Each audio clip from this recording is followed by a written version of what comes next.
छौरी नहीं छौरा से कम छै, उहे पटैते जकरा बाजू में दम छै। बुझै छी पटैते जकरा बाजू में दम छै। आइ काल्हि के छौरी नहीं छौरा से कम छै, उहे पटैते जकरा बाजू में दम छै। की करत रहबै प्रयास शायद सफल होए रे, सफल होए रे। फिट फाट होई के रोज चलै छी, तोके न रास्ता में कोई।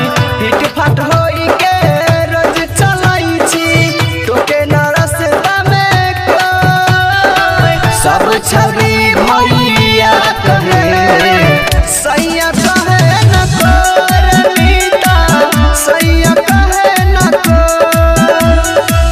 सब छवि भैया कहे सैया कहे न कोर। म्यूजिक बाय शशि भूषण स्नेही।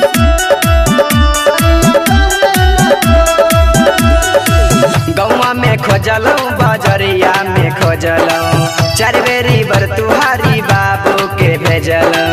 चार बेरी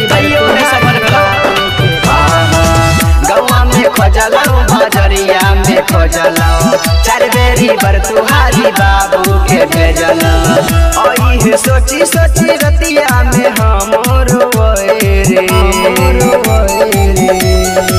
सेंट मारी के रोज घुमाई छी, पटे न रास्ता में कोई।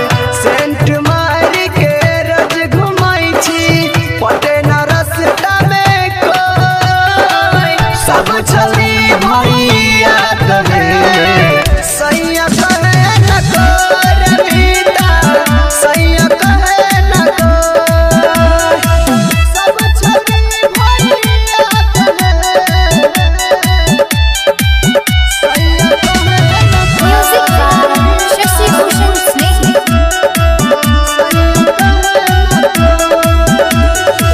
जल्दी लगा बड़ा विश्रोसन जोगार हो, साधु शरण करे खाई के अचार हो।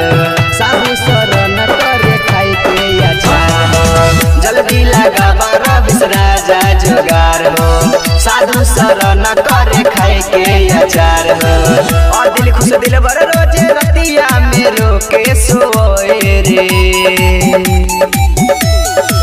फिट फाट होई के रोज चलै छी, तोके न रास्ता में कोई। फिट फाट होई के रोज चलै छी, तोके न रास्ता में कोई। सब छवि भैया कहे सैया कहे न कोर भाई, सैया कहे न कोर। केना जिंदगी कटे रे। जय मां कत्यानी रिकॉर्डिंग स्टूडियो, मानसी एक कन्या।